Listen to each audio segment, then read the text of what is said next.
Hey y'all, it's your girl Mariah Sincere and I'm back with another video. Before I get started, please hit that like and subscribe button so that my video can get circulated across these YouTube streets, and go ahead and share if you can. Okay y'all, I'm gonna be talking about Forrest Gump and Jenny. Okay, Jenny. Y'all, this is one of my all-time favorite movies. I just got through watching it again the other day. I don't think I've seen it in like some years. It's been before, like the other day, it had been at least 5 years since I had watched Forrest Gump. But it's interesting how you can see a movie differently when you get older. Like as you age, your perspective and how you digest the movie is so much different than if you were to go back, even a few years from when you watch it. So, with maturity, you see things a little differently. So, I watched the movie and, I went online because I was researching some things about the characters, and I actually just wanted an honest analysis of the plot line, not even the dynamic between Jenny and Forrest. But I stumbled upon a cult of manosphere men who hate Jenny, okay? I did not realize that people hated Jenny. So basically their gripe with her is that she let all these men run through her and gave Forrest, Forrest got the worst of her while everybody else got the best of her. And don't save her because she don't want to be saved. Okay, that was the surface level conversation. And I guess and that good guys finish last. And I guess if you're projecting your situation, maybe you overshot at a girl that didn't want you, or you had a situation with a girl and you was the nice guy to her and she friend zoned you, or whatever the situation may be. I guess you could project that onto this story, but I honestly don't see it that way, and I'm gonna defend why. Now, first of all, let's be very clear. To some of these same men who are upset that Jenny didn't, automatically choose Forrest, how many of y'all would date a mentally handicapped woman? I'll wait. How many of y'all would actually get the chance to get to know her, to actually see this is a good person, they're actually an inspirational person, okay? They may have a low IQ, but they're living an extraordinary life. How many of y'all would even take the time to see past that mental handicap to get to know the actual person and then decide you want to go ahead and be in a relationship with them, get married to them, do anything like that with them? Okay, because these same men hating Jenny majority of them would never be in her position. You got to remember, Jenny built a relationship with Forrest because everybody else was being mean to him. Nobody even wanted Forrest to sit by them. And here was Jenny saying, come sit by me. She took the time to get to know him. Now, you got to also remember, Forrest says it in, through his own understanding, that Jenny's father used to have relations. I don't know if I can say it here on YouTube. Have relations that he shouldn't have been having with Jenny and her sisters, and he used to beat them. So Jenny was dealing with a lot of trauma, okay? And I think y'all take for granted the amount of women who have been through this at the hands of their own father, at the hands of a family member, a stepfather, and society thinks women are supposed to bounce back from those type of things with no consequences, okay? You don't understand the level of trust is just broken.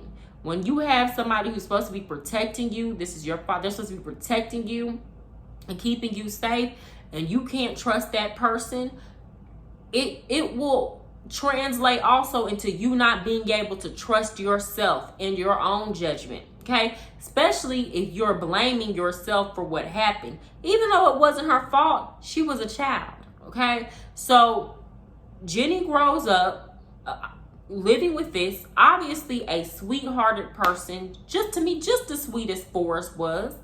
Okay, and she gets older, and we start seeing the manifestation of what Jenny went through with the type of abusive men she chooses to deal with, how she has a lack of boundaries, okay? And her just trying to make the best of her situation. You got to remember, Jenny didn't have a support system. When she got kicked out of school, Jenny did a lot of things for money that a lot of people would judge, but that was how she was supporting herself. She did not have money, okay? She didn't even have the same support system that Forrest had, because his mama was a hustler, okay? His mama was making money off of letting people live in her house. You know, y'all seen Forrest's mama. Y'all knew she was a G, okay? So Jenny was basically out in the world alone, and Forrest was really her only, constant. But even then, you could tell Jenny had low self-esteem. And she continued to say it. Every time Jenny would leave Forrest, she was always trying to get away from him. It was almost like, I don't want you to see me in this light. I'm not. I feel like Jenny felt like she wasn't good enough for Forrest. If you really go back and watch the movies and listen to the things she said, like even when he proposed to her and asked if she would marry him, and she said, you don't want to marry somebody like me. And this argument that Forrest got the best of her later on in life, I don't understand that, because we see in the movie that Jenny was a drug addict, okay? Jenny was doing all type of crazy stuff. She was living from pillar to post, okay? Tried to commit suicide. She was not in a good place. She was not at her best. Okay, and this is what happens when you overvalue youth, beauty, and what's in between the woman's legs over like the contents of her character. Okay, and even then, Jenny still looked good, when they got older. So I don't understand this argument of, Forrest got the rest of her after she was used up. It was like, nah, sis needed serious mental health that entire time she chose not to be with Forrest, okay? And she was going through it as a result of that. And she would have ended up, it was like every time Forrest was around her, it was some BS, okay? It was always some drama. So I feel like Jenny was trying to keep him from that. Now, finally, she comes back. She goes back home after it looks like she left an abusive relationship, goes back, and she stays with Forrest for a while. Now, people make the argument that, Jenny didn't want to come back around until Forrest had got all his money and had his stuff together. First of all, Forrest had always been doing good, okay? Jenny did not seem like Jenny did not seem like she was looking for a man to be with money. Because if that was the case, why choose Forrest? Okay, she was around Jenny worked in the clubs. You know what I'm saying? The pink type of clubs. She was around and had access to men with money. So if it was for the money, why choose Forrest? And it wasn't genuinely about love. Why choose Forrest? It was men with money who other people might not even judge her for being with, because, they had a higher IQ that she could have been with, okay? She chose Forrest because he was a good-spirited person, because they really had a good connection. So she comes back. Forrest is the one telling her, okay, telling her, I love you. I want to marry you, okay? And she's trying to let this man know, I'm not good for you. So finally, he tells her, I may not be the smartest man, but I know what love is. And then Jenny thinks about it. She comes to the realization like, yes, I do love Forrest. And, they had relations. Now, here's where Jenny messed up. She got up the next morning and left and didn't say goodbye to Forrest. Now, in Jenny's defense, Forrest did go on a running spree for 3 years right after. So even if she wanted to get in touch with the man and tell him that she was pregnant, the girl couldn't have, okay? because he was running. He was running across the country. He wasn't in one place. So finally, when he got still, she sent him a letter saying, you know, come see her. And then boom, that's when Forrest realizes he done had a baby with Jenny. During that time, though, that Forrest was running across the country, Jenny went and got herself together. Okay, she wasn't doing drugs anymore. She had a job. She looked healthy. She looked like she was eating, skin glowing, hair looking nice. Okay, y'all don't know if Jenny said, okay, I'm about to have this man's kid. I need to get my life together. Okay, Jenny finally decided to get with Forrest when she was the best version of Jenny. She didn't come to that man saying, save me. Okay, she came to him when she felt like she could return the love and that she was going to be somebody that was not going to bring chaos into his life. Okay, she came to him when she had done some healing and that when she was ready to sit down somewhere.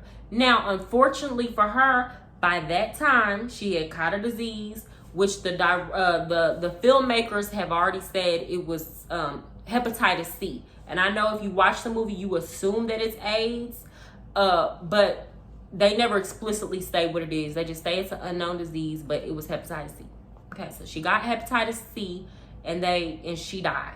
Okay, now a lot of people feel like Forrest may have gotten a raw deal, but here's the thing. Nobody told Forrest to wait on Jenny.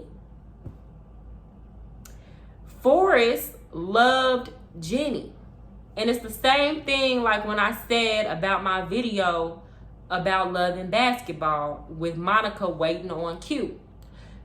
This man had made his mind up about what he wanted. So instead of having fillers or just women he could deal with in the meantime, in between time, he chose to focus on other things. And as a result, this man lived a life that majority of us won't even live a fraction of the type of life he lived, okay? His life wasn't focused on women and having relations and doing it nasty with women, okay? He was off achieving things unintentionally, sometimes intentionally, but mostly unintentionally. He was just being him, and things were just happening for him left and right. And you don't know what he could have been saved from. Again, like I was saying about Monica, you don't know what he could have been saved from as a result of him saying, I'm just going to focus on myself and, focus on what is in front of me today, But nobody told him to wait on Jenny. He could have been moved on. Y'all remember when he was, in the room with Captain Dan and that girl was trying to, get him to fool around with him? He was like, nah, push this up off of him, okay? He could have been like any other man, had other women. He chose not to do that. I don't understand why people villainize Jenny for that. Say, oh, she strung him along or had him waiting all these years. That was an intentional choice that he chose to make. And he would tell y'all throughout the films, even no matter what he was doing, he always thought of Jenny. He always thought of Jenny. Okay? So y'all can't be upset with people who you're in a situation where one person knows what they want and they move accordingly, and the other person might not know what they want, so they move accordingly. Or they don't feel deserving. That was another thing with Jenny, had gone through all that abuse. I don't think Jenny felt like she deserved to be happy. I don't think she felt like she deserved Forrest's kindness. That, like, I remember one scene when she asked him, why are you so good to me? I think this was a scene after Forrest had beat up her boyfriend for hitting her. Okay? I don't think Jenny just really understood why he liked her. I think Jenny looked at herself and said, what does this person see in me? What does this man see in me? Because she couldn't see it in herself. So when you're dealing with people who have a certain degree of trauma, you can't really, I don't want to say you can't blame them, but the saying hurt people is true. And ultimately how they treat other people is really a reflection of how they feel about themselves themselves and how they feel about what they deserve a lot of the times, okay? And that's going back to Jenny could not be with Forrest and accept the love that he had to give until she went and got herself together, okay? And again, I feel like if it was about her wanting to be with him because he had money, she wouldn't have even left in the first place. So it is what it is. But that's all I have to say about that, y'all. Y'all let me know how y'all feel about like this video, because I said, okay, I'm gonna try to make this content a little bit different, you know, do a little bit of a different analysis, because it helps me not to get caught up too much in like the gender war. It's so easy to get sucked in, but I want to start talking about these things in a way that is unique to what you would normally be hearing on the internet. Not just for the sake of being different, but honestly because I feel like we're not giving these topics the analysis that they deserve. And because of that, because we're only speaking about them at the surface level, it is fueling bitterness. And we're taking other people's situations that you only know the surface level story, and we're projecting our situations onto it. And it's just fueling a vicious cycle. Okay, so I feel like this is one of the ways where we can go underneath the surface and really talk about things in depth. All right, y'all have a good night.